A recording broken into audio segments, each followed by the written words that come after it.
All right, what's up, everybody? Thanks for clicking this video. Thanks for tuning into my channel. My name is Simon Hill, aka Mr. Delks Moses, aka Mr. Anoints Himself with Grease, governed by caprice, coming to you live from Budapest, Hungary. Today is April 10th, 2025, about 7:20 p.m. where I'm at right now, and we are in Book to React 10, episode 11, continuing our reading of Neil MacMaster's powerful book, Racism in Europe from 1870 to the year 2000. This book has been broken down into many different parts throughout the past few days as we've been coming on live every single day, trying to read every single section, breaking it down line by line, and learning and absorbing information. Shout out to my guy Kamal for giving me the OK emoji or the white power symbol. I'm joking. Shout out to Kamal in the chat, and shout out to everybody else who's going to show up in this live stream. If you have anything you want to say to me, put it into the live stream chat. I will try to reply as fast as I can.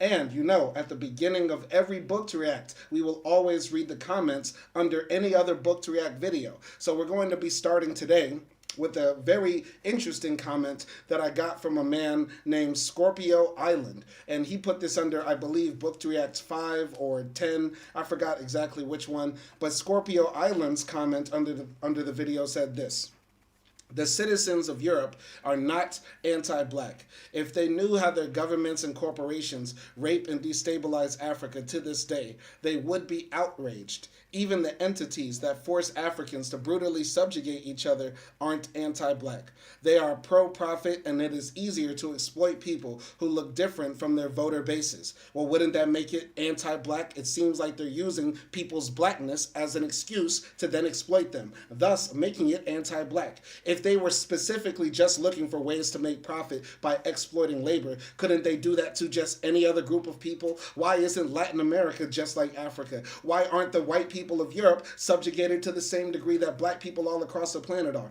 This is the point of the logic that does not make sense in the minds of a lot of white leftists and white liberals. I'm writing a series of videos, each one focusing on one country in Africa and precisely how the West has orchestrated the torture and mental slavery of each one, I believe, is what he's going to say. So, saying blanketly that the citizens of Europe are not anti-black, I think that is a lie. That is a mischaracterization. It's as wrong as a blanket to say all of the citizens of Europe are anti-black. Of course, there is no totality in either direction, but we can say profoundly a lot of citizens in Europe are anti-black, like most of the world is anti-black.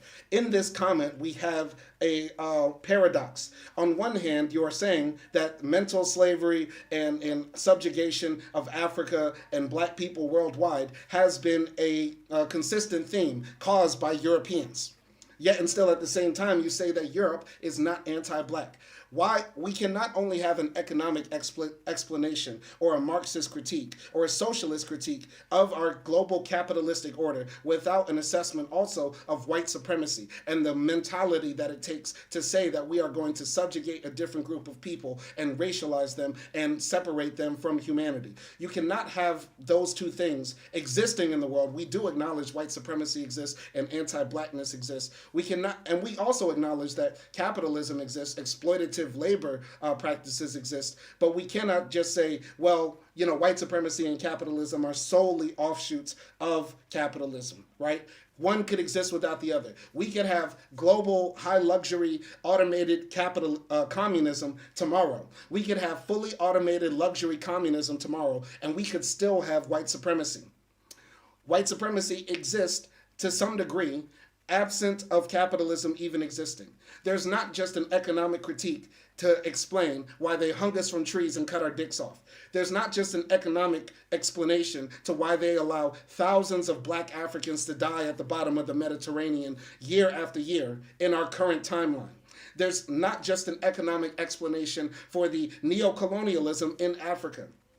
There is more to it than just that. We have to be honest about that. And if you are willing to say something like this, but still say that you're an ally to black people, you are actually not an ally. You are the devil. Scorpion Island, you are the devil if you believe this. You are the devil. You are no different than any other racist white man like Nick Fuentes or any other racist white supremacist if you say something like this. If you are a white person who just has a blanket protection critique for the citizens of Europe or white people and say that they are not anti-black, yet and still you acknowledge that neocolonialism happens, anti-black racism still exists, then how can you say those two things? You are an enemy and you are the devil. Period. Period. That's what you are. There are good white leftists and there are bad white leftists. And I would rather take a bad white leftist over the best right-wing white supremacist, first and foremost. But I'll say this. We have to call out the bad white leftists, the bad white allies. Even people that continue to say that they're on our side, we have to critique them. We have to critique their ideas. And they have to be challenged and put right in front of the truth about white supremacy and anti-blackness in this world, in my opinion. That's just my opinion, though. But shout out to Scorpion Island for leaving this comment. Hopefully he watches this video and gets my reply to that. And hopefully he changes his devilish ways. Shout out to Ozzy in the chat. He says, salute Simon and Kamal. Shout out to Ozzy as well. Now, without further ado, we're going to be continue our reading of anti-blackness in Germany, during and after the First World War. So, race, war, and the horror on the Rhine. During the course of the First World War, Germany, an infant colonial power and unable to recruit native soldiers or laborers into the European theater, as had France and Britain, attacked the Allies for fomenting a kind of race war and, in a dangerous inversion of social Darwinian principles, utilizing inferior savages as an instrument to undermine superior white stock and Western civilization.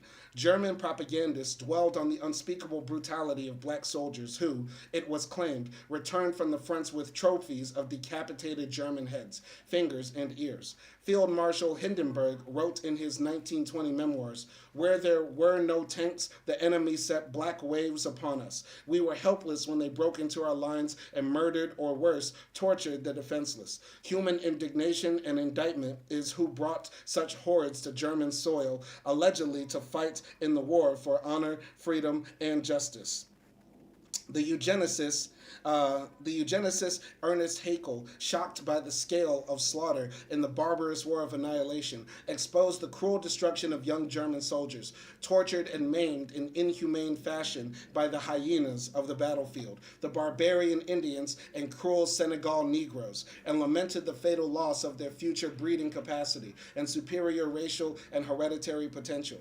England, by mobilizing all the different races of man, was endangering not only Germany, but the white race as a whole. For the cultural and psychological differences that separate the highest developed European peoples from the lowest savage is greater than the differences that separate the savage from the anthropoid apes. German appropriation of the racial moral high ground, the emphasis on the deeper unity of the white race, confronted with lower primitive forms, was countered by the French claim that mobilization of all races, regardless of color and their treatment as equals, upheld the universal principles of liberty, equality, and fraternity. I gotta say this. I have to say this, man. It's always so interesting how the white supremacists say, we are the master race, we're the strongest, the boldest, the most beautiful, etc., etc. But then when it's time to go on the battlefield, when it's actually time to put sword to test, they then say, oh, the black hordes, all that. Anyway, continuing here. The propaganda on a black-white race war was to assume international proportions during the occupation of the Rhine by French colonial troops between 1919 and 1923. The German government, convinced that the deployment of black savages was a deliberate revenge and humiliation, mounted an elaborate propaganda campaign which presented black troops as diseased animals who roamed the Rhineland in packs, gang-raping German mothers and virgins, infecting the nation and polluting the Aryan race. The Hamburger Nachrichten claimed that the African who occupies a lower rung on the evolutionary ladder was brought into Europe and systematically trained to desire that which was formerly unreachable for him, the white woman. He is urged and driven to besmirch defenseless women and girls with his tuberculosis and syphilitic stench, wrench them into his stinking apish arms, and abuse them in the most unthinkable way. Sounds like your fantasy, buddy. Sounds like what you imagine black men want. Black men don't be wanting white women like that. Black women don't be wanting white women like that. If you've been to Senegal, if you've been to West Africa, you know we don't want white women like that. Official funding was secretly given for the publication of obscene postcards entitled Die Schwarzschmack, depicting a gorilla raping a German woman. Also of posters and atrocity leaflets translated into English, Spanish, Portuguese, French, Italian, Dutch, Swedish, Danish, Finnish, and even Esperanto, which were distributed globally through German export companies and expatriate associations. A lavish Bavarian film, again titled Die Schwarzschmack, 1921, which played to full houses in Stuttgart and elsewhere, showed a squad of Senegalese soldiers who stopped the car of a young couple in the woods and raped the fiancée, infecting her with a venereal disease and preventing her marriage, thus symbolically destroying her role as mother and pure racial progenitor. The local press, including the socialist newspaper, found it sincere and to be recommended. A stage version drew full houses in Munich. Let's notice here the socialists at the time, the German socialists, the left-wing white liberals who were probably very, pro, very anti-fascism, etc. They were saying, yeah, this film about a black man or a group of black men raping a white woman, y'all should go check that out. 5 stars, 5 stars. Goes to show you the white leftists and white liberals, we have to watch out for them, man. They're not always our allies.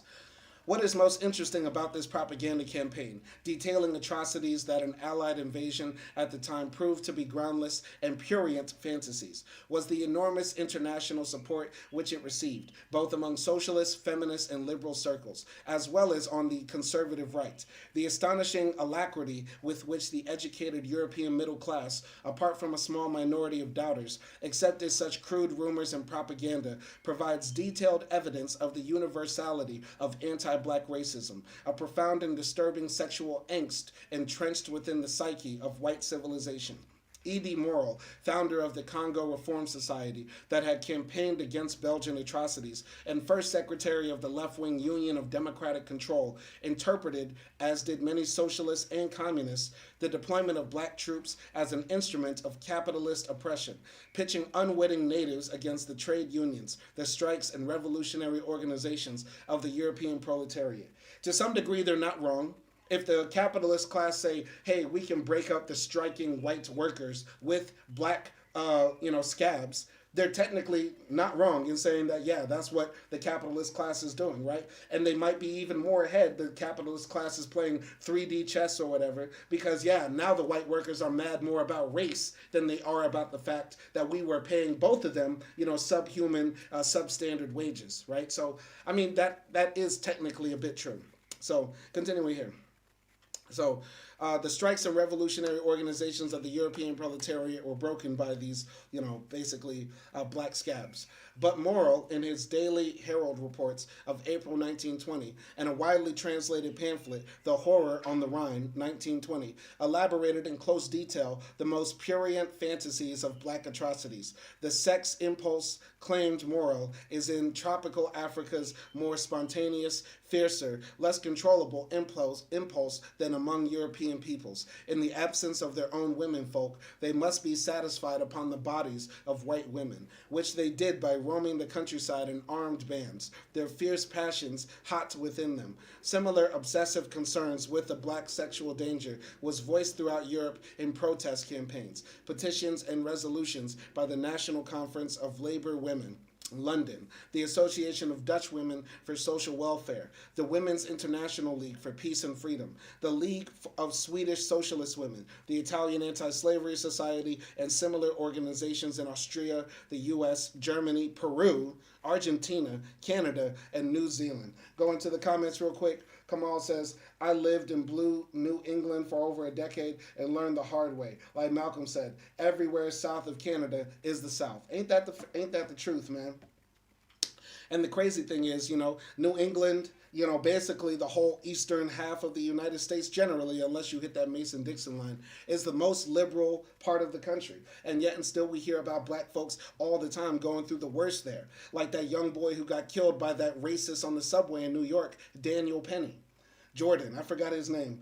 Jordan Neely. Yes, Jordan Neely was killed in blue, liberal New York, probably the most liberal city in America, was murdered in a racist lynching in broad daylight, and the white supremacists got away in a New York courtroom. Just an example, just one example of many of, New England, the East Coast of America. Even though it's liberal, it's still the South.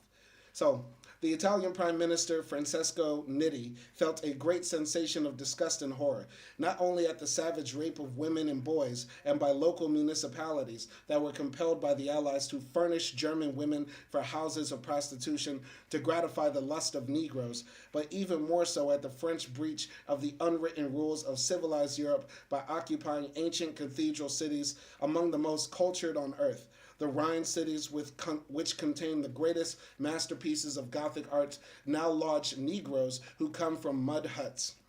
The visceral horror of the black body, of its potent sexuality, and of miscegenation appears to have been almost entirely restricted to the European middle class, a reflection of the Puritanism, repression, and libidinal control of bourgeoisie society, as well as of a more elaborated racial ideology among educated elites.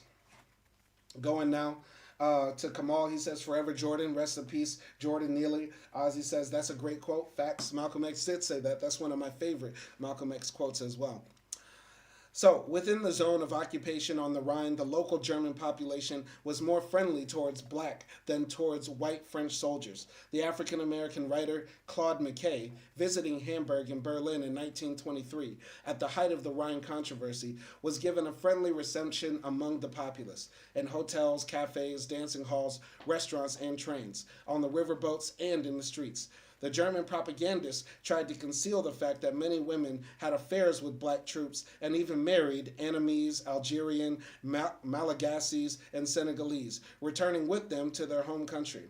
Several hundred mixed-race children were born of such unions in Germany. Likewise, in Paris during the interwar years, social contact was close between Algerian immigrant workers and working-class women in the factories, cafes, and dance halls of the industrial suburbs.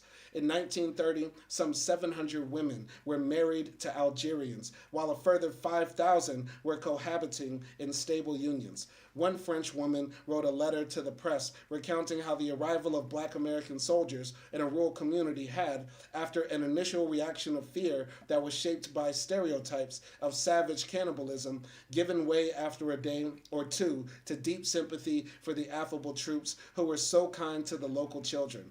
This kind of evidence tends to show that the European working class, although sometimes entering into economic conflict with black minorities over scarce resources of housing and employment, were much more open and pragmatic in their relations with non-Europeans, unlike the middle classes whose attitudes and behavior were more doctrinaire and determined by both class and racist assumptions.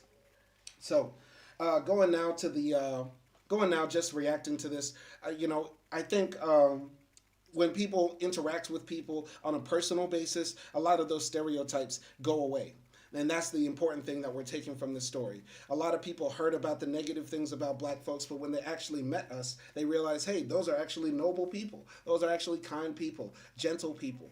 So let's go here to the Nazis and anti-black racism. Where's Kanye West? Somebody tag Kanye West on this. Somebody tag Kanye in this. He needs to hear about this. All this Nazi shit he's doing all the time. He needs to be reading this section. Let's go. The Nazis and anti-black racism. There exists a vast body of research on anti-Semitism in Nazi Germany, but relatively little has, until very recently, been written on racial attitudes towards blacks during the period that Hitler was in power. The National Socialists were obsessed by notions of racial purity, and after coming to power in 1933, implemented a huge program of sterilization, euthanasia, and later genocide to achieve their aims of eliminating inferior groups that threatened the German racial stock. However, this program, while it assumed an exterminationist or genocidal form in relation to Jews, did not seek to eradicate black people, a difference in racial strategy that can be linked back to basic contrast in Jewish and black racial stereotypes and to Nazi plans for a future colonial empire.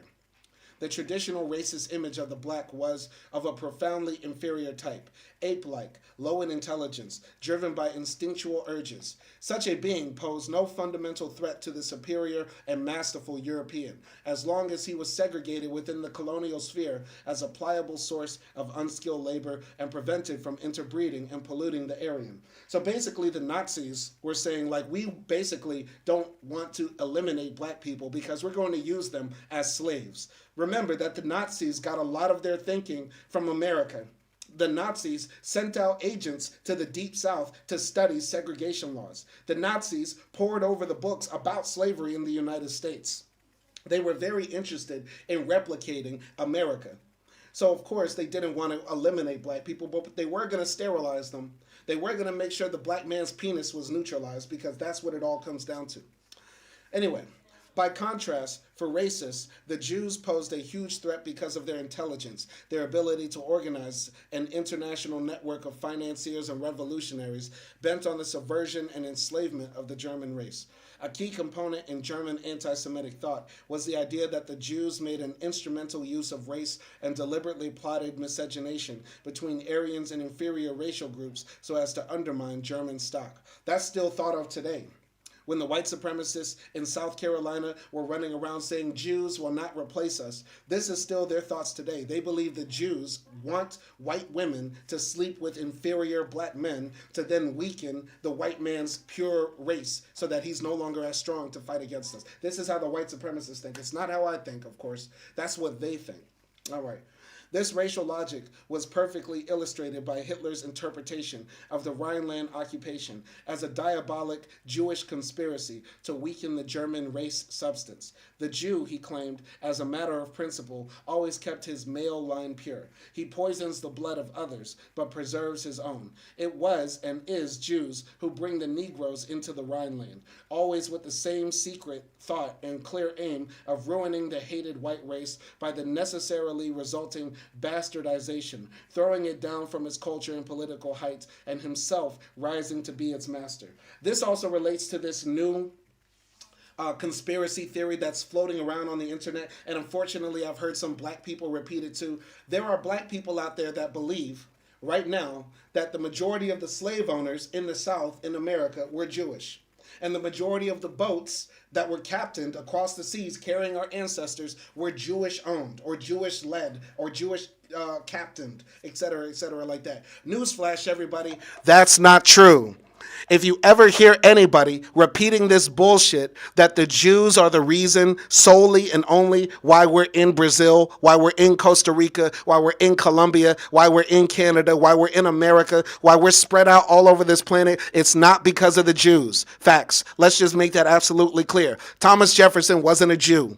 The Spanish kings and queens were not Jews. The leaders of the British Empire were not Jews. Okay, let's kill this once and for all. They were not Jews. Jewish people were involved in slavery, but so were a lot of Christians. If Jews were involved in slavery to the degree that the white supremacists make it out to be, how come we all have Christian names? How come we all speak languages other than Yiddish or Hebrew? Somebody explain that to me. Until then, let's kill this conspiracy theory. That's the only reason I picked up this mic. Thank you. Going now to the comment section. Going to the comments, Kamal says, true, my white ex from upstate New York once revealed that even though she gave me her number, she didn't plan on answering my call because I'm black. But she listened when I called and we hit it off. Kamal, that's a fact. I mean, shit, black men don't be chasing white women like that. And a lot of white women be hating on brothers just because they're scared of what their daddies or their brothers will say to them. You know what I mean? But I hope he gave her plenty of soul pole. I hope he put that baseball bat in her. I hope he made her holler Black Lives Matter. And I hope he did it for the cause. All right? Anyway, continuing here. The core of Nazi colonial policy, which between 1933 and circa 1941 showed strong continuity with that of Weimar, was to reverse the infamous Treaty of Versailles, which had led to the appropriation of Togoland, the Cameroons, Southwest Africa, Namibia, and East Africa. German propaganda, much of it aimed at international opinion, set out to disprove Allied claims of oppressive German colonial policies, and this included paternalistic and protectionist measures taken towards the few hundred German Negroes who were settled in Germany. During the long interwar phase of Germany's colonialism in waiting, these black Germans were nurtured as an instrument of plans for the future reconquest of Africa, an empire that would be based on an apartheid-like system of strict racial segregation and the protection of the native in his traditional culture. However, this posed a problem for Nazi racial policy of how to prevent this favored group, which was specifically excluded from sterilization programs, from interbreeding with Germans, and this was largely achieved by concentrating them into large groups which could be readily segregated. The African groups were deployed in traveling shows, Ambulant Negerdorf, okay, or as the cast for lavish colonial propaganda films like Carl Peters, Ohm Kruger, and Germanine. The African Germans, who tended to be well educated, highly integrated, and in many cases born in Europe, were thus forced to act out the role of semi naked jungle savages. Interesting. So basically, the Germans believed that they could, basically colonize Africa and keep the Africans there and work them as slaves as sort of like a favored race, right? This was their whole plan, and they were going to make sure that the black Germans in Germany didn't interbreed with German women by basically forcing a harsh type of apartheid or segregation on them. All right. Kamal says, absolutely, comrade. I made history. He made history in that pussy. What he means is that he brought the civil rights movement to that cooch. What he means is he brought radical reconstruction to that punani. What he means is he brought the Nation of Islam inside her walls. Shout out to my brother Kamal. Shout out to my brother Kamal for doing the Lord's work by slinging soul pole. Slinging soul pole. That's what we do. Anyway, continuing here. As early as 1922, the colonial administration distinguished these protected German Negroes from the real Negroes, the black occupation troops, and it was the latter's offspring, the so-called Rhine bastards, that became the main target of eugenic policies. These children, who numbered from 600 to 800, were viewed much more negatively as a living symbol of German defeat and humiliation. The infants became the center of attention for the expanding ranks of race scientists. One author claimed that according to Mendelian laws, the German race will be polluted for centuries to come, while the visiting Swedish eugenic expert, the pastor Leblad, stoked up fears by estimating that such half-breeds would number 27,000 by 1934. In 1933, Dr. W. Abel of the Kaiser Wilhelm Institute for Anthropology, Human Genetics, and Eugenics carried out research on 27 children in Wiesbaden, claiming to demonstrate the usual flaws of the half-caste, particularly early psychoses and low intelligence. Abel went on to act as a race evaluator of the Special Commission 3, which in 1937 discreetly sterilized some 400 children. Imagine sterilizing children. Imagine sterilizing children. How sick do you have to be to sterilize a child? Man, not even giving them the opportunity to live their full lives. One thing I gotta say, a lot of people still to this day believe that mixed race, as if race is a real social construct, but mixed race children are somehow more prone to have issues with their mentality, health issues, psychoses, etc., right? Mental health disease, stuff like that. The only reason mixed race children have mental health disease, other than it being genetic, like any other person would be that was monoracial, is because they live under a system of white supremacy. White supremacy makes all of us mentally sick. Racism, anti-blackness, in and of itself is mentally sick. All of us are dealing with a mental disease right now. It's just more acute for the person who is half white because they are closer in proximity to the sickest group of them all, the people that have the most white supremacy within them, the people that is permeating in their community. Being in the mind of a white person partially having one foot in the white world is like being partially in a cesspit, because the white man's thinking is totally twisted. The white world's thinking is totally twisted. Imagine living your life with blinders on to history and culture and not understanding other different groups of people, and how whiteness in and of itself is a bastardizing, corrupting force on the mind. Of course, a half black, half white child is going to have issues in their mind in relation to that. It's not because of their actual genetics. All right. So Ozzy says, I feel like mixed race kids should be the healthiest. Technically, I mean, to some degree, the more somebody is genetically different, then the more variation they will have in their genes, right? But we can find genetic diversity within one race. There's within one race. For example, you can pick a black person up in South Africa and another black person up in South Africa, and they might be as far different from each other genetically as a white person in Germany and a black person in Cameroon. They might be as far from each other because within racial groups, there is wide genetic diversity. There is no such thing as, because you're from one race, you have more genetic diversity than people from another race, right? It's only black folks. It's only people of African descent, sub-Saharan African descent, that have the oldest DNA. I mean, we just know that for a fact, right? Continuing here. I would like to continue that discussion. So if anybody else has facts in relation to that, put it in the comments, and I would like to hear what you found out or what you know about this. Continuing here. So, Italian fascism and anti-black racism. In contrast to Germany, it has often been claimed by historians that Italian society was quite unreceptive to racism, and that Mussolini's regime, resistant to biological racial doctrines, only went through a late conversion to official anti-Semitism in 1938 in order to seal the alliance with Nazi Germany. However, a number of historians have argued that the transition to political anti-Semitism was opened up by an earlier phase of colonial conquest and anti-black racism. Following on the conquest of Libya in 1932 and 1933, Mussolini called on the colonial minister to take a tough line against miscegenation, and similar steps were taken after the brutal campaigns in Ethiopia, 1935 to 1936.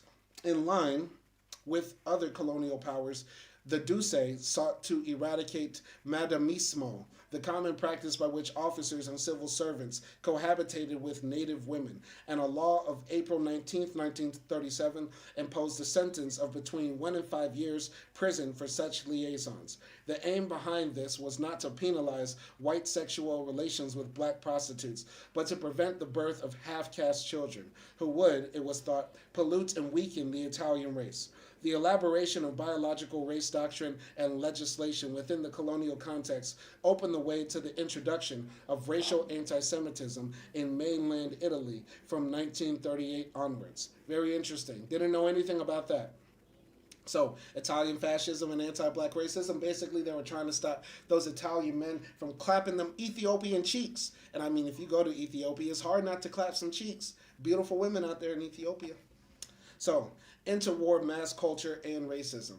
Lastly, this chapter looks at the revolutionary changes in mass culture during the interwar period and the way in which this led to the diffusion of black stereotypes throughout continental Europe. Historians of propaganda have shown how there was strong continuity between the themes of racism diffused in the age of the new imperialism prior to the First World War and those of the interwar period. For example, great international exhibitions like those at Wembley in 1924 and 1925 and in Paris in 1930 and 1931 continue to show the domestication of so-called primitive peoples. The genre of the boy's adventure story in which intrepid white heroes fought with cannibals and evil medicine men remained ever popular, although the old stereotypes were given a fresh impetus through new forms of mass consumerism and popular culture, like the comic strip and film presentations of Tarzan.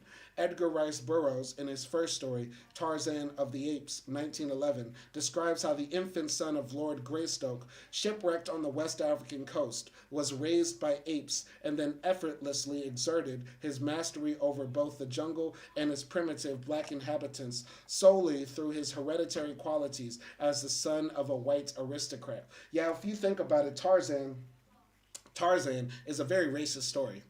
If we think about it, Tarzan is a racist story that's been somehow allowed to live on through Disney mythology. But if we think about it, a lot of the Disney stories are hella racist, like Pocahontas, Mulan, Tarzan, of course, man. There's a lot of subtle racism in those Disney movies, man. Going now to the comments, Kamal says, baddies in Ethiopia. Facts. If I could, man, I'm not going to say it, but Ethiopia top three. And you know what the best, I'm going to say this. The baddest women on the planet are the Ethiopians in DC. The Ethiopians in DC. If you know, you know.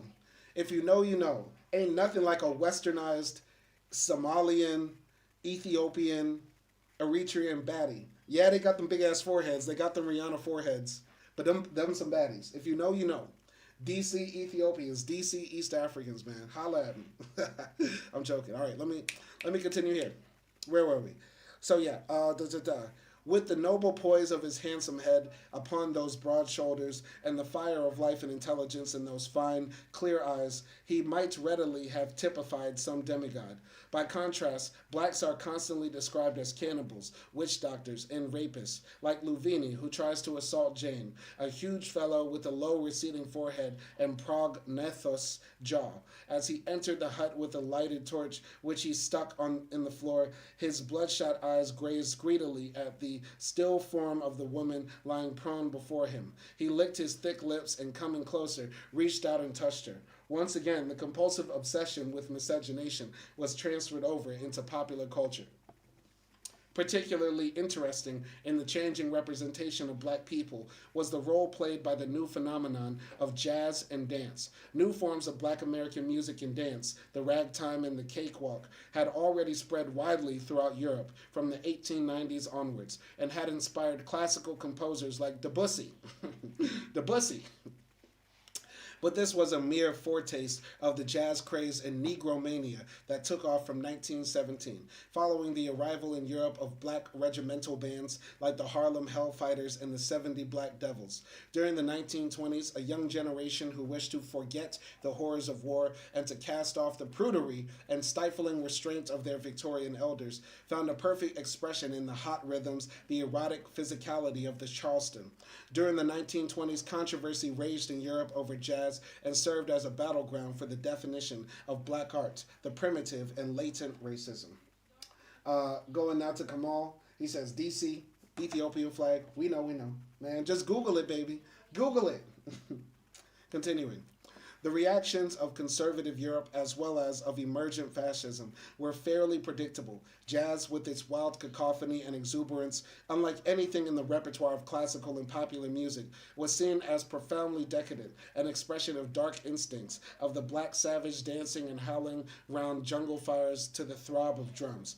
Critics like the German Arthur Rundt saw jazz in racial terms. It is the animal freedom to which the Negro, having landed in the teeming jungle of the world, gives keen expression. It is the rhythm of America mirrored in the blood of the colored man.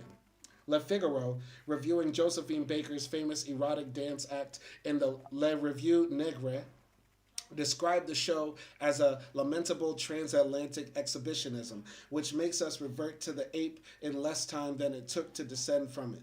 Baker's tour of 1928 to 1929 through Vienna, Budapest, Yugoslavia, Denmark, Romania, Czechoslovakia, and Germany caused uproar and widespread condemnation of the naked and lewd displays of the Congo savage. Even before Hitler came to power, Wilhelm Frick, the Thuringian Minister of the Interior, issued a decree in September 1930 entitled Against Negro Culture for German Nationhood to suppress jazz since it threatened to undermine the moral strength of the German nation. In March 1933, the new Nazi government immediately banned jazz from the radio as a debased Judeo-Negroid music, a form of musical decadence that represented the disintegrating efforts of cultural Bolshevist Jewry. I have to say this, man. If you notice a pattern with anything black people create, it's always hated on, despised, as soon as it comes out. Like jazz, literally American classical music, which is what jazz is, was hated on and was called Negroid savagery. And now what is jazz? It's considered one of the highest art forms in the world, and that comes from us. We as black folks need to be proud of everything we do. Don't ever let them hate on us. This is why I do the writing for Culturalist Theory. This is why I'm proud to say I love hip-hop. I used to be ashamed. When people ask me what's your favorite music, I used to say, oh, I kind of like everything. Now I say boldly with a straight face, looking them in their eyes, listen to hip-hop. I only listen to rap.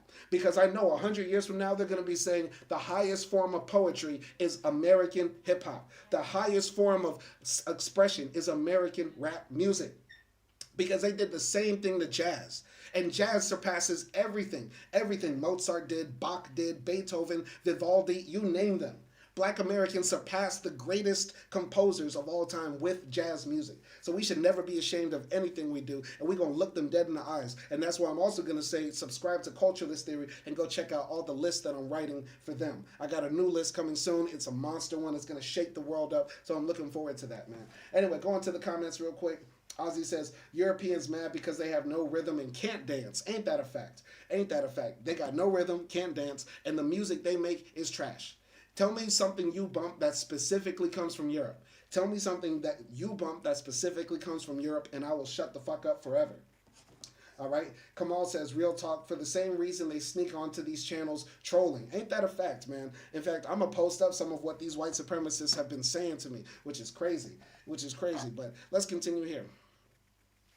However, not all Europeans' reactions were negative. Parisian intellectuals and artists, who were also drawn to African sculpture, lionized the American dancers and jazzmen, regarding them as the symbols of a dynamic and refreshing African spirit that challenged the exhausted and tight-laced culture of the West, by, in the words of one critic, the return of the beginnings of the world, to the simplicity of the jungle. However, the avant-garde, in associating Africa with primitivism, inadvertently provided a fresh impetus to racial stereotypes by associating jazz with exotic images of the jungle savage. The French artistic directors of La Revue Negre shifted Josephine Baker's show away from its background in the minstrel plantation traditions of the American stage towards an African program of naked, eroticized brown bodies performing to jungle music. In 1926, the semi-nude Josephine Baker appeared at the Folies Bergère, wearing a suggestive skirt of bananas,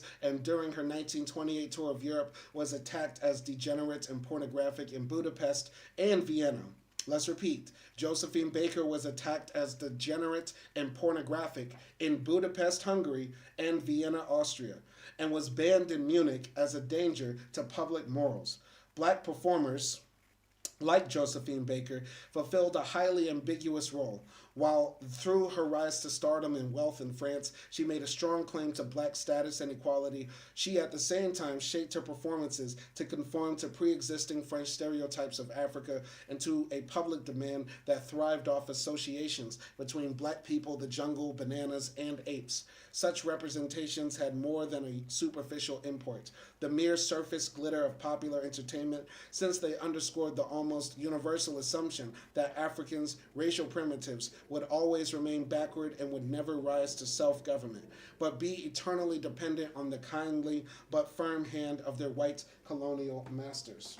All right. Kamal says, no shame ever. F that. We did it all from Little Richard to Nas. Oh, I love that quote. From Little Richard to Nas. Even before that. From Chuck Berry, man. Louis Armstrong, man. Name it, we did it. Name it, we did it. This is why other cultures, other countries' music suck. Fact. The only time I get really Americocentric, the only time you ever see me say USA, USA, USA is when we talk about music. Because ain't no other country can have even come close to our musical legacy in America. Facts. Facts. The only time you'll ever hear me talking like Donald Trump, the only time you'll ever hear me become super xenophobic and nationalistic is if we're talking about American music. Because from Little Richard to Nas to Louis Armstrong, Chuck Berry, Ike Turner, Tina Turner, Michael Jackson, can't nobody fuck with us. Period. Can't nobody fuck with us with music. Now, with everything else, we suck. We suck at healthcare. We suck at protecting our children. We suck at education. We're a colonial empire. We're wicked and evil. But a million years from now, when humanity is gone, a million years from now, when the white race is extinct and black folks are back in control of the planet and the aliens come down and the aliens are ancient Egyptians who left Earth and they're now coming back to reclaim what's theirs, so we have to go into an intergalactic war with them, and they try to do anthropology on us, they'll say, wow, the greatest music did come from these people at least. Now let's wipe them out. I just took it there. Anyway, Kamal says, I thought our celebrities were flawlessly worshipped in Europe. I mean, This is the thing. The issue of the black celebrity is like, on one hand, you're able to make money and status and gain some level of degree of autonomy that most black folk can't even think about. We're subjected to the wills of white folks through the power of the purse, right? And a lot of very rich, wealthy black people think they can escape it. But how do you escape it? At what cost? Jay-Z became a billionaire by basically being a Sambo all of his career. Jay-Z was basically the notorious black drug dealing thug criminal that was going to rob you and kill you. And that's how he made $1 billion. Beyonce, same thing. To some degree, she's a very talented woman, but gyrating on stage, projecting her butt on stage, no different than Venus Hottentot to some degree. Beyonce is Sarah Bartman with $1 billion. Let's keep it a buck.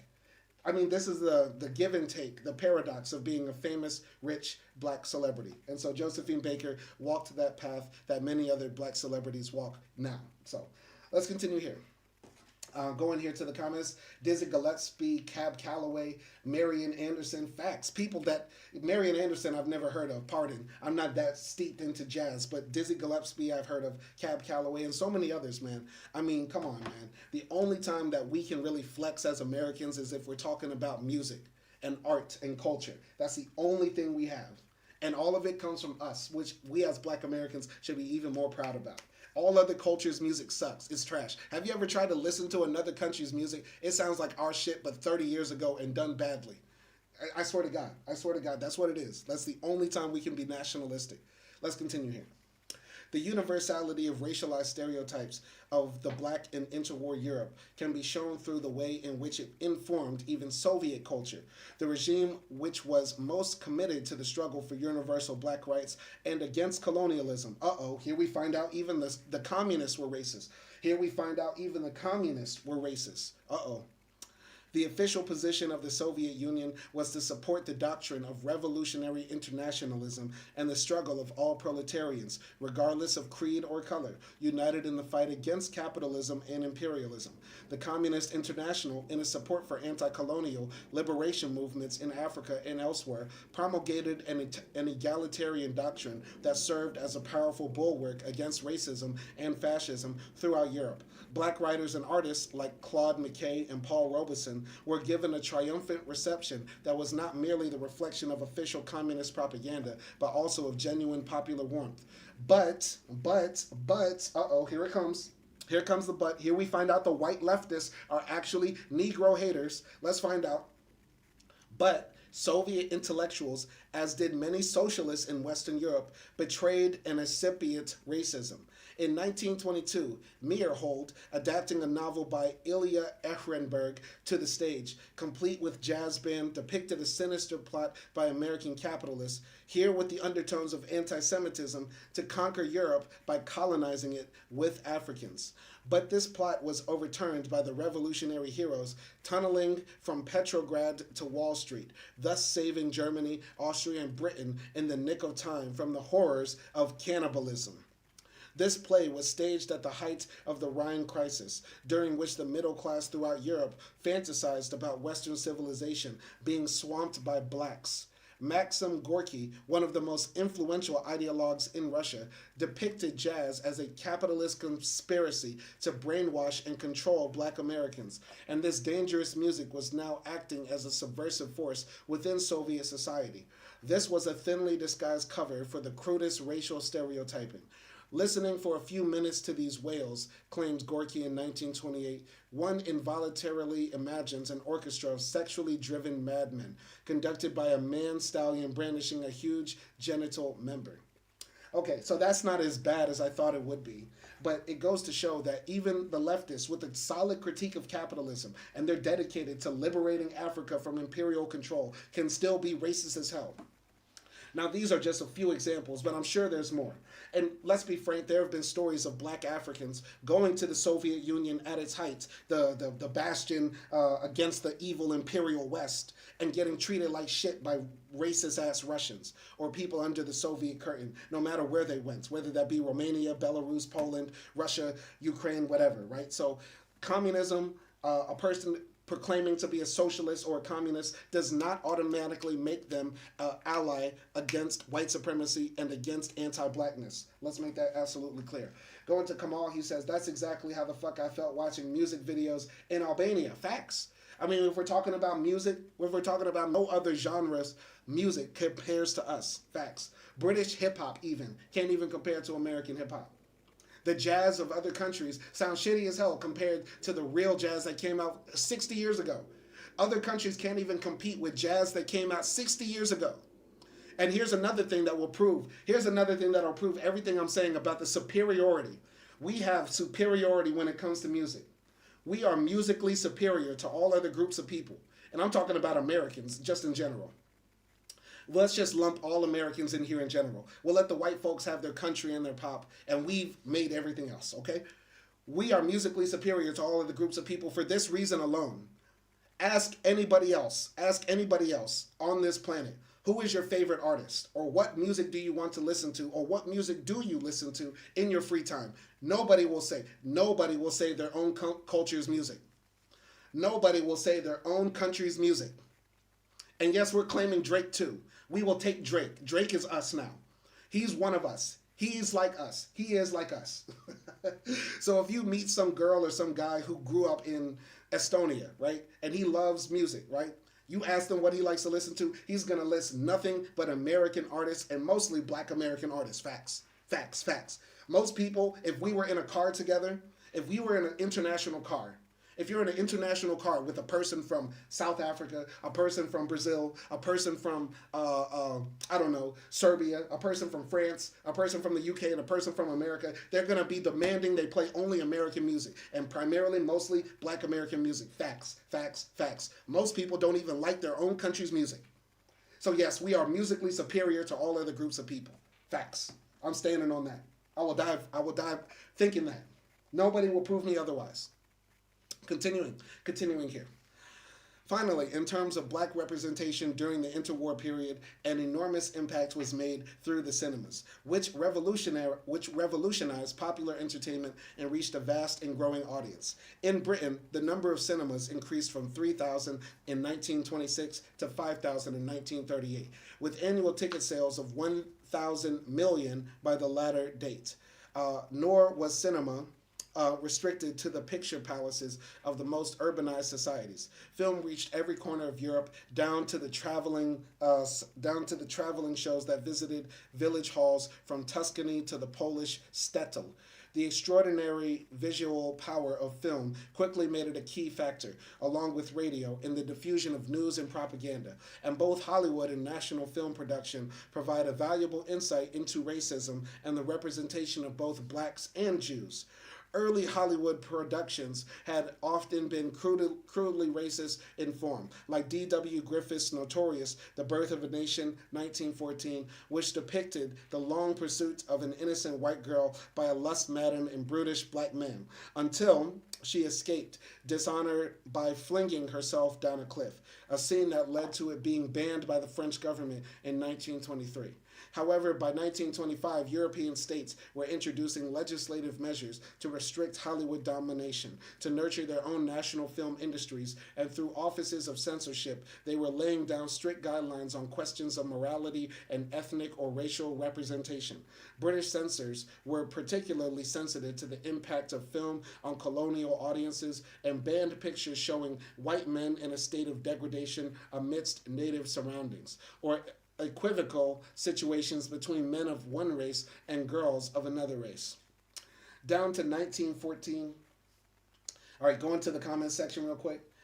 Kamal says, yeah, Drake is invited to the cookout. We're inviting Drake to the cookout just for the fact his daddy's black and his daddy from Memphis. That's the only reason why. Yeah, he's a culture vulture. Yeah, Drake is problematic in a lot of ways, but he gets in off lineage. If the white folks if the white folks allow their sons and daughters to become CEOs and presidents when they basically chat GPT their way through Harvard, we can let Drake in the cookout. We don't have to always be right. We can sometimes be white. We don't have to always do what's right. We can always do what's white sometimes. I hope that makes sense. I hope you follow what I'm saying here. Drake is invited to the cookout, all right? But he cannot bring any Canadian food. We don't want none of that jerk chicken. We don't want none of that, okay? Anyway. Down to 1914, a date coinciding with the completion of the partition of Africa, the main emphasis in the depiction of empire had been on the heroic and violent conquest of black savages. This was a staple in boys' adventure literature as well as in the simulated battles of the great colonial exhibitions. During the interwar period, both France and Britain, worried by the rise of Pan Africanism, communism, and other challenges to colonial rule, played down the frontier theme of military conquest and laid more emphasis on the peace, democracy, welfare, and economic advance that benign imperial rule was bringing to the benighted savage. A favorite topic in many films was the story of how dedicated or even saintly doctors, braving every hardship in the jungle or outback, fought against superstition and the mumbo jumbo remedies of witch doctors, finally winning over the illiterate natives to the benefits of European power and technology through demonstrations of the efficacy and superiority of Western medicine. Rapid advances in epidemiology after 1900, the control of malaria, typhus, typhoid, and yellow fever, made the Western doctor a powerful symbol of the civilizing mission and of the legitimacy of colonial rule. In the French film Ito, 1934, set in Morocco, a doctor saved the newborn son of the heroine from diphtheria, and she then persuaded him to prevent an epidemic through the inoculation of local children. A battle then ensued between superstitious anti-French rebels misled by sorcerers who tried to sell the vaccine for ammunition, and the local women who eventually rescued the precious medicine. In the Axis co-production Germanine, directed in 1943 by Goebbels' brother-in-law, a heroic doctor, Professor Achenbach, was working in German East Africa to find a cure for the dreaded sleeping sickness when British officers destroyed his medical station. The professor continued his search for a vaccine in the IG Farben laboratories, returning to Africa in 1923 to a triumphant demonstration of an effective cure and of German superiority as colonizers over the British. So, going to the comments real quick. Kamal says, right, his black American dad, Uncle Larry Graham, Memphis is why I gave him a pass. Exactly. Like, we got to let him in just for the fact alone. Like, Memphis has got to be. Ain't no city blacker than Memphis. I know a lot of people like to say New Orleans is black as hell. Houston black as hell. Atlanta black as hell. Memphis is black America in a microcosm. Memphis is black America in a microcosm, man. And I'm talking about the real black America, not those DC niggas, not them New York niggas, not them Atlanta niggas. Memphis is really what black America is like. Facts. Facts. Poverty, despair, gun violence, non-walkable cities, obesity. That is us. That is us. We have to look ourselves in the mirror. The best example is Atlanta is Jay-Z. Atlanta is Jay-Z and Memphis is Nas. Atlanta is who we think we are and who we want to be, and Memphis is what we actually are. Facts. Facts, facts, facts. Go in here to the text real quick. He's talking about films and their projections of black people. This is why I do the movie reviews with Acti. Not every movie we do is related to blackness, but it's important to critique film because film has been one of the most radical propaganda tools created ever, right? And what we see on screen has a great effect on people. Even people that don't watch a lot of movies are affected by the things that come out in movies, right? Because movies have a way of transmitting ideas, culture, language, so many things just through an hour and 40 minutes. There's no other powerful medium. I could read this book all day, but if they made a movie of racism in Europe, breaking down every chapter, it would have more effect than me reading this book a million times to you all, or memorizing every single word, right? Continuing here. Go into this part. Through such films in which Africans were invariably portrayed in ethnographic sequences through native ritual, chanting crowds, dancing and beating drums, European directors conveyed a uniform message of white racial superiority. The backward native was trapped in the eternal horror of the dark continent, incapable through his low intelligence and racial sloth of ever improving his situation without the kindly but firm directing hand of his white master. This paternalistic colonial ideology was massively promulgated through school textbooks by missionaries and the popular press, so that hardly a child in Europe could not but feel a warm glow of altruism as the good works that we, personally were bringing to the poor savage. As one school text commented, in defiance of the extreme paucity and underfunding of indigenous education in the colonies, France wants the little Arabs to be educated like the little French children. This shows how our France is bountiful and generous towards the people she has conquered. Wow. That's a child writing that in the book after what they've learned in the book. However, this interwar racism was, as long as black people kept in their subordinate role, relatively benign and paternalistic, bent on the protection of our natives, rather than, as the next chapter shows, on the more ideologies that inspired anti-Semitism. So, very fascinating section. We're going to jump into chapter 5. We're only going to read the beginning of chapter 5 and leave the first part for tomorrow. But so far, this book is very interesting, and I'm finding so much use in it. Let's go here. Kamal says, right, Isaac Hayes, barbecue, no French or Hollywood influence. Facts, man. Facts. I mean, Memphis got Isaac Hayes. I didn't even know Isaac Hayes was from Memphis, but that makes sense. If you told me Isaac Hayes was from Memphis, I believe you, hands down. Barbecue, I do think barbecue was invented in Memphis, though people debate it. Some people say Texas, some people say Jamaica. I've heard that barbecue was actually invented in Jamaica. But I would say, if I was to pick my favorite barbecue, if I was to pick my favorite place for barbecue, I've just had more Texas barbecue than I have had Memphis barbecue. You get what I'm saying? And I like that sweetness in Texas barbecue. And plus, I think Texas make the best brisket. I mean, come on now. Come on now. Texas brisket beats anything else. You know what I'm saying? I've only been to Memphis one time. I got to go back to Memphis and get some good barbecue, man. I got to blow my heart up, man. I got to get my blood pressure through the roof and my cholesterol levels out of this world. But Memphis barbecue might be fire. I don't know. If you've had Memphis barbecue, let me know how it is in comparison to Texas barbecue. Because I'm going to say Texas barbecue is still king, but I'm sure Memphis barbecue is kicking. You feel me? No French or Hollywood influence. I mean, yeah. Like, it ain't the same, man. If you a black person in LA, you live in a wild life. You get to, like, you live in a wild, integrated, weird-ass life. You get what I'm saying? But if you in Memphis, you in the deep south for real. We talking segregation. If you live in Memphis, 1967 did not end. The niggas in Memphis are still driving around in 82 Fleetwood Cadillacs. Niggas in Memphis still got Jerry curls. Niggas in Memphis look like the uncle on Snowfall. Niggas in Memphis still got cassette players in their cars.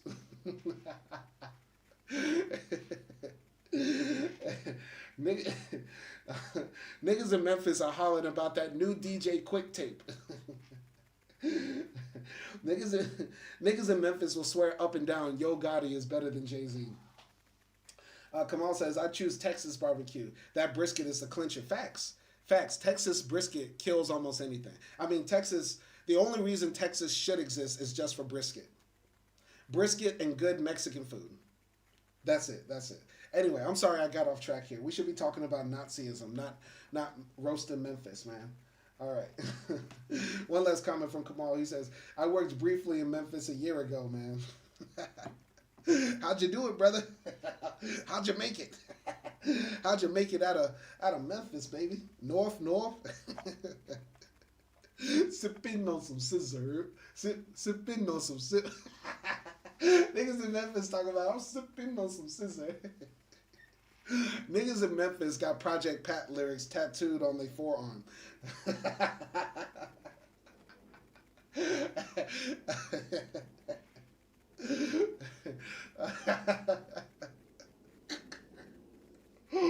Oh my God, I'm sorry. All right, I'm sorry. Let me get this out of the way. So, anti-Semitism in the Nazi era. So, an investigation of racial anti-Semitism in Europe during the second quarter of the 20th century inevitably has come to terms with what is probably the most intractable and most controversial of historical debates, relating to the Holocaust. The recent libel action by the British historian David Irving, a Holocaust denier, against Deborah Lipstadt is just one example of the way in which the issue of the mass killing of the Jews continues to arouse heated controversy and to impact on contemporary ideological and political issues.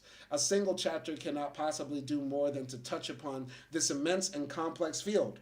The approach taken here is to be deliberately selective and to present a particular interpretation without giving full space to the countervailing arguments or theories. Inevitably, attention will focus on Germany as the epicenter of state racism, a genocidal strategy that was exported to the most of continental Europe by the Third Reich. The structure of German anti-Semitic ideology is explored through Hitler's Mein Kampf, a typical populist summation of interwar racism. How such a paranoid vision could ever have been translated into praxis, the barbaric legislation and killing apparatus of what Burleigh and Whipperman have called the racial state, was significantly the responsibility of educated elites of both key political players as well as of race experts, from highly respected university professors to anthropology, medicine, and eugenics to legal experts and engineers. Going to the comments. Deliveries, ComEd, in and out like a burger. Okay. Okay, all right. I see you. I see you, Kamal. Don't say less. Say less, buddy.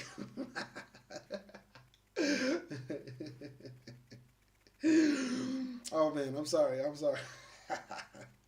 Memphis. We got to go to Memphis, man. I'm going to go to Memphis and shoot a blog. I'm going to do a week in Memphis. Your boy going to do a week in Memphis. We really going to be out there, for real, for real. Backpack Bandits in Memphis. That's going to be lit. Anyway, the elaboration of genocide was, like all forms of modern racism, generated in a primarily top-down process. This is not to deny that there was no complicity by many hundreds of thousands of ordinary, middle or working-class people. A diffuse but deeply entrenched popular anti-Semitism prepared the grounds for the widespread toleration of the gradual but fatally deepening processes, the legal and political measures that opened the way to Auschwitz. However, as the very secrecy of the procedures surrounding the final solution indicates, extermination was never initiated or approved by a wider public, nor did the Hitler regime seek a popular mandate for systematized killings that were always concealed under a language of euphemisms and codes. The second part of this chapter goes on to examine anti-Semitism in other parts of Europe, particularly with regard to Poland, France, Italy, Hungary, and the Soviet Union. Indigenous forms of anti-Semitism in these states were frequently tied into xenophobic nationalism and to right-wing authoritarian regimes or political movements. But no matter how abhorrent and repressive this racism was, it did not assume a genocidal impulse. The extension of genocide into other European states was only made possible under the unique condition of Nazi conquest or hegemony, and with the active collaboration of small fractions of national elites that would, under normal peacetime conditions, have had no impact on mainstream politics or government policy. The transition towards systematic annihilation of the Jews was not an inevitable consequence of a deep historical exterminationist ideology within German or European society, but rather of a political crisis that enabled a fanatical minority to seize power and to construct a German racial state and to impose this on conquered satellites. Very interesting. Very interesting stuff here. Basically what he's trying to say, he's going to make the case that it was not natural. It was not a natural progression. It was not deterministic for the Nazis or the German people to be, genocidal against the Jews, right? Number one, the majority of the German people did not know that the Nazis were exterminating people, as is the argument that he's making. And secondly, they did not always agree with everything that the Nazis were doing. But basically, it was a very small elite group of people that seized the reins of control of the state and basically did whatever they want. Sounds familiar? Sounds familiar? MAGA? Sounds familiar? Anyway, we're going to pick up here with the rise of the Nazi movement in tomorrow's reading. But I had a very good time reading this text. I really like and enjoy this book, and I'm enjoying all of the comments and the feedback from the people. This by far has been the biggest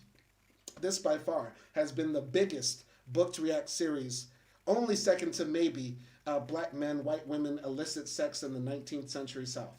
Because I think a lot of those videos got like at least 100 views, but the biggest book react I've ever had was one of the readings of this book right here. And it wasn't one where I was doing anything outlandish. It wasn't one where I was cursing out a guy or making jokes or anything. It was one where I was sincerely reading the text and reacting to it. So I want to say thank you to everybody who's been supporting this series. So thank you, Kamal. Thank you, Ozzy. Thank you, everybody else who's been replying to this reading, who's been reading the book themselves, who even bought the book, or who's just been enjoying these conversations that we've been having over this text. Remember, this Book to React series is not me just being your top-down lecturer. It's supposed to be a conversation. It's supposed to be a book club. It's supposed to be where we come here and talk about the ideas and actually learn from each other and grow. So shout out to everybody who's been supporting that message and supporting this movement. We're going to continue with the reading for next time tomorrow, so stay tuned for that. Turn on notifications, subscribe to Culturalist Theory, subscribe to Backpack Bandits, comment under my videos that I do for Culturalist Theory. I always post them on my tab section of my channel, my community tab section. So check that out as well, and y'all be easy out there.